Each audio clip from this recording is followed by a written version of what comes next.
투자를 진행하다 모두가 패닉에 빠지는 미친 듯한 폭락이 나타나면 대부분의 사람들은 이런 얘기를 합니다. 거봐, 내가 진작에 팔라고 했지. 줄 때 먹고 익절은 언제나 옳다고 했어 안 했어. 아무튼 말도 더럽게 안 듣고 고집 피우더니 내가 결국 이 사단이 날 줄 알았다. 장기 투자? 좋다 이거야. 근데 네가 부자야? 돈 많아? 아둥바둥 살면서 무슨 10년 뒤를 얘기해. 순간순간 조금이라도 더 불려가야지. 아마 이런 얘기를 하는 주변 지인분들을 많이 보실 겁니다. 그런데 여러분, 투자, 어떤 자산의 단기적인 가격 변동, 즉 변동성, 이건 뭘까요? 도대체 이게 뭐길래 우리 주변 사람들은 단기적인 가격 변동에 이렇게 예민하고 밤잠 설치고 좌절하고 후회하는 걸까요? 자, 여기엔 보통의 인간이라면 그럴 수밖에 없는 몇 가지 이유가 있습니다. 그럼 순차적으로 한번 쉽게 쭉 설명드려 보겠습니다. 우선 우리가 투자를 한다는 건 맛있는 냄새가 나지만 깜깜한 동굴 안으로 들어가는 것과 비슷한 상황입니다. 분명히 자기 생각엔 저 동굴 안에 무언가 자신의 삶을 윤택하게 해줄 맛있는 음식과 가족들을 지켜줄 소중한 무기가 있는 것 같고, 누군가 그 안으로 그것들을 가지고 들어가는 모습들이나 그 안에서 만들고 있는 소리를 들었지만 아무것도 보이지 않고 한 치 앞도 안 보이는 그 어두운 공간으로 들어가는 리스크는 단순한 용기만으론, 겁이 없다는 것만으론 부족하죠. 그렇다 보니 동굴 주변을 서성이다가 용기 내서 안으로 조금 들어가려고 하더라도 맹수의 울음소리가 쩌렁쩌렁 들리면 바로 으아! 하고 다 던지고 뛰쳐나오게 되는 겁니다. 냅다 던지고 뒤도 안 돌아보고 일단 재빨리 도망치는 거예요. 왜? 우리 몸 안에는 인류의 수렵 채집 시절부터 DNA에 담겨 전달된 위험을 피하게끔 세팅된 우리의 본능이 이럴 땐 도망치는 거라고 우리 뇌에게 지시를 내리니까요. 그게 인류의 오래된 생존 방정식이었으니까 그런 본능에 언제든 반응하는 겁니다. 이와 관련해 제가 좋아하는 보도 셰퍼의 멘탈의 연금술에는 이런 내용이 나옵니다. 초기 인류에게는 사자를 만나면 도망치는 것이 중요했다. 빨리 도망치지 않으면 사자에게 잡아먹혔다. 고통 피하기, 즉 도망치기는 인간에게 가장 중요한 생존 전략이었다. 도망치기가 얼마나 기묘한 생존 전략이었는지 살펴보면 초기 인류는 숲을 속에서 무언가 움직이기만 해도 주랭랑을 쳤다. 움직이는 대상은 사자일 수도 사슴일 수도 있었을 것이다. 하지만 그것이 맹수인지 위험하지 않은 초식동물인지 알아내기 위해 가까워질 때까지 기다리는 것은 현명한 일이 아니었다.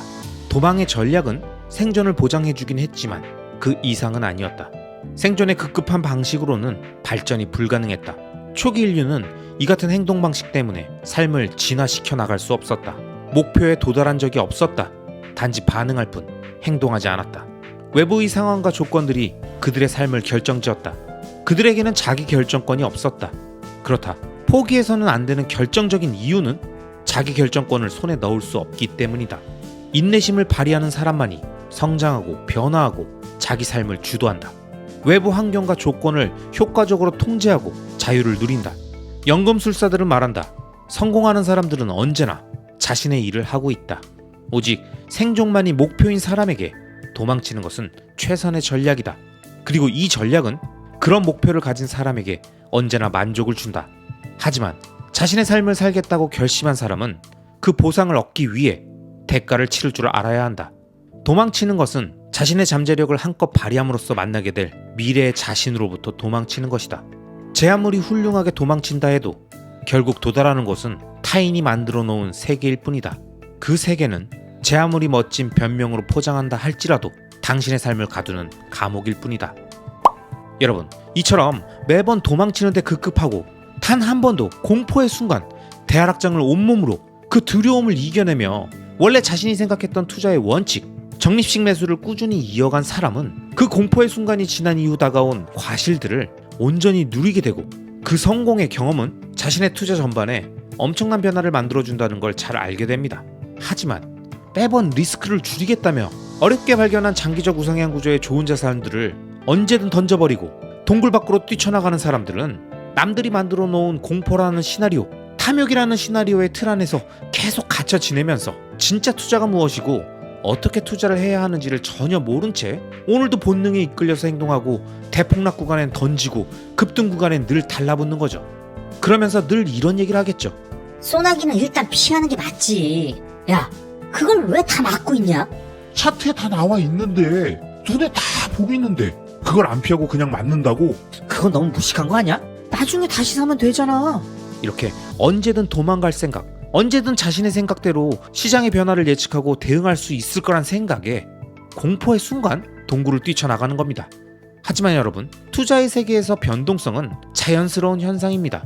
유동성이 몰리고 시장의 심리가 요동치는 구간이 오면 위든 아래든 변동성은 커지고 사람들은 그 구간마다 공포와 탐욕의 순간들의 후회와 환희를 반복하는 아주 자연스럽고 당연하게 받아들이면 되는 현상이기 때문에 그 변동성이 만드는 자신의 단기적인 자산 가격의 변동에 반응하지 말아야 하는 거죠.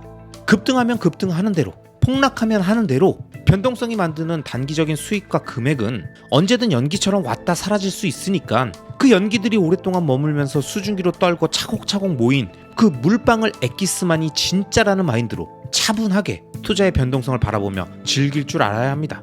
이에 대해 이번엔 제가 자주 영상에서 언급했던 모건하우절의 돈의 심리학에 나온 멋진 내용을 추가로 설명드리겠습니다. 자동차나 주택, 음식, 휴가의 대가는 기꺼이 지불하는 사람들이 왜 훌륭한 투자 수익의 대가를 지불하는 것은 기를 쓰고 피하려고 하는가? 답은 간단하다. 성공 투자의 대가는 당장 명확하게 보이지 않기 때문이다. 가격표처럼 눈에 보이지 않기 때문에 청구서 지급 기한이 도달해도 좋은 것을 얻는 데에 대한 수수료처럼 느껴지지 않는다. 오히려 뭔가를 잘못한 데에 대한 벌금처럼 느껴진다. 일반적인 사람들은 수수료를 내는 것은 괜찮지만 벌금은 피해야 한다고 생각한다. 교통범칙금이나 국세청 과징금은 뭔가 잘못한 게 있어서 벌을 받아야 한다는 뜻이다. 나의 부가 감소하는 것을 지켜보며 그 감소가 벌금이라고 생각하는 사람은 미래의 벌금을 피하려고 하는 게 자연스러운 반응이다. 별것 아닌 것처럼 들릴지 몰라도 중요하다. 시장 변동성을 벌금이 아니라 수수료처럼 생각하자. 이렇게 사고하면 투자 결과가 나에게 이로운 방향으로 작용할 때까지 오랫동안 살아남는 사고방식을 키울 수 있다. 나는 내 돈의 20%를 잃어도 괜찮아 라고 말할 수 있는 투자자는 많지 않다. 특히 20% 하락을 단 한 번도 경험해 본 적 없는 초보 투자자에게는 2배로 힘든 일이다. 그러나 변동성을 수수료라고 인식하면 모든 게 달라 보인다. 디즈니랜드의 입장료는 $100다. 대신 아이들과 잊지 못할 근사한 하루를 얻는다. $100를 벌금이나 벌이라고 느낀 사람은 거의 없다. 내가 수수료를 낸다는 점이 분명할 때는 수수료가 가치 있다는 사실이 명백하게 보인다. 투자도 마찬가지다. 투자에서 변동성은 거의 언제나 수수료지 벌금이 아니다. 시장 수익률은 절대로 공짜가 아니며 앞으로도 마찬가지일 것이다. 시장 수익률은 다른 모든 상품과 마찬가지로 대가를 요구한다. 이 수수료를 내라고 강요한 사람은 아무도 없다. 디즈니랜드에 가라고 강요한 사람이 아무도 없는 것처럼 말이다. 입장료가 $10 정도인 동네 행사에 가거나 아무 돈도 내지 않고 집에 있는 방법도 있다. 그러고도 여전히 좋은 시간을 보낼지도 모른다. 그러나 보통은 지불한 만큼 대가를 얻는다. 시장도 마찬가지다. 변동성과 불확실성이라는 수수료는 현금이나 채권 같은 값싼 공원보다 높은 수익률을 얻기 위한 입장료다. 요령은 시장 수수료가 지불할 가치가 있다고 스스로를 설득하는 것이다. 변동성과 불확실성에 제대로 대처하는 방법은 그것밖에 없다. 그냥 참는 것이 아니라 지불할 가치가 있는 입장료라는 사실을 깨달아야 한다. 그럴 만한 가치가 항상 보장되는 것은 결코 아니다. 디즈니랜드에 비가 올 때도 있다.